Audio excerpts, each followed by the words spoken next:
Hey, my name is Meredith Allen, and today I want to talk to you guys about amyotrophic lateral sclerosis, also known as ALS. This is for PTA 263 Clinical Affiliation 1. I was supposed to do a video about a neurological topic, and I chose ALS. So what is amyotrophic lateral sclerosis? It's also known as Lou Gehrig's disease, or ALS. It's a progressive neurodegenerative disease that affects nerve cells in the brain and spinal cord. So what it does is the motor cells throughout the body slowly degenerate until the brain no longer has any contact with them and the muscles are no longer able to contract. There is currently no cure for ALS. This leads, as the motor neurons are no longer able to connect to the brain, it leads to loss of all voluntary movements such as speaking, eating, and eventually breathing. The saddest part is that most people that pass away from ALS, they pass away because of being unable to breathe. So it makes me sad to think about because they can think for themselves, but they can't breathe, they can't get enough air, they can't do any of the things that we can do for ourselves because of this disease. There are two types: sporadic, which it accounts for about 90% of the cases, and familial, which accounts for about 10% of cases of ALS. So who's affected by ALS? Really anyone can be affected. For sporadic, typically people are between 40 and 70 years of age when they develop ALS. Veterans are more likely to develop ALS, but there's no real reason why. That's been proved by research, but it does seem to affect veterans more than the average American. It can affect anyone at any age, though. That's the crazy thing about this. It's kind of why it's called sporadic. There's really no rhyme or reason to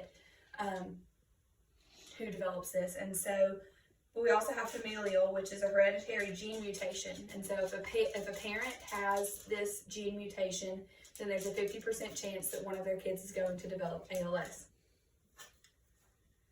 Physical therapy intervention. So what can we do for these patients? We can do a lot of range of motion as they slowly lose the ability to be able to move their bodies. We need to help with range of motion, prevent contractures, to help with pain. We have to also help with mobility, such as bed to wheelchair to bed early on, whenever they're still able to move for themselves. Doing kind of energy expenditure techniques to kind of help with conserving as much energy as they possibly can, since things are going to become so hard and so troubling for them. We can also help with assistive devices as it progresses. PTs and PTAs can help with choosing the right assistive device for them at that time, teaching how to use it, assist in the use of it, family education on what they can do, how they can help with self-range of motion, any kind of range of motion, helping the patient move, mobility. Those are big things that physical therapy can help with ALS patients. We can also help with braces or orthotics, especially early on, putting them in braces that can help with whether it be AFOs, KFOs, anything that can help them be as functional as possible without using a whole lot of energy as these muscles are slowly degenerating. We can also help with breathing exercises and techniques at the beginning to try and help them breathe as well and as efficiently as possible without straining themselves. Some medical interventions. Right now there's only 4 drugs that the FDA have approved to help treat and increase life expectancy of ALS patients, but there's no cure. These drugs are on average currently helping patients that are taking them live 3 to 6 months longer than they would without the drugs. There's so much research going on ways that we can improve the drugs to help improve the life expectancy and eventually hopefully find a cure for ALS. Some medications can also help with excessive salivation and muscle cramping as these muscles degenerate and are unable to be used. You're going to have excessive saliva, muscle cramping because the body can't do for itself. And so speech therapy is another intervention to help with the swallowing, not just the talking, that as they lose the ability to speak, but the swallowing, to try and make that as efficient as possible as well.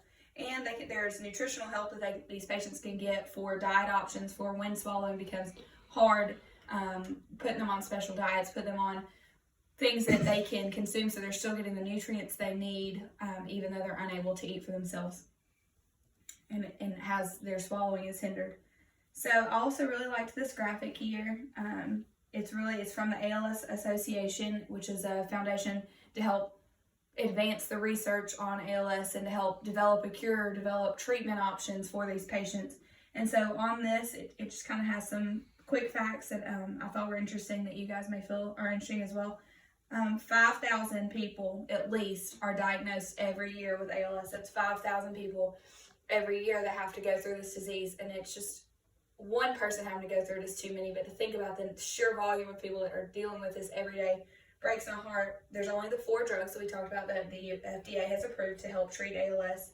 The life expectancy after diagnosis is only 2 to 5 years, which just breaks my heart to think of a 40-year-old, because this affects people 40 to 70 years of age is the main target age range when people are getting this, and they only live 2 to 5 years usually after diagnosis.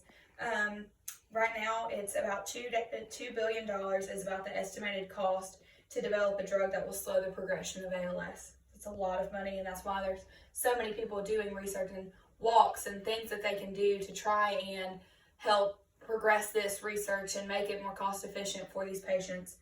90% of cases occur without any family history. $250,000 is the estimated cost of caring for a person with ALS, whether it be medical costs and adaptations that they need in their homes, and that's about the roughly average that it takes for these 2 to 5 years that they usually have ALS. Every 90 minutes, every hour and a half, somebody else is diagnosed with ALS, and right now there's no cure. It's pretty difficult to diagnose. Veterans are more likely. Some symptoms is they slowly lose the ability to speak, swallow, walk, grasp objects, move, or breathe. So why am I so interested in ALS? In clinic, I've not gotten to work with any neuro patients currently. So I had to find something that meant something to me, and that's what these men mean to me. So I'm interested in ALS because of the impact of these 2 men. Right here, that's me, and this is my dad and my dad's best friend, John. John was diagnosed with ALS. After working with my dad for many years, my dad was watching him weld and noticed that he was having a hard time grasping his welder. And he told him he was shaking a lot, and little motions became really hard for him. And so my dad asked him, he said, "Have you been to the doctor to see about that?" And John went to the doctor and was diagnosed with ALS and died shortly after that.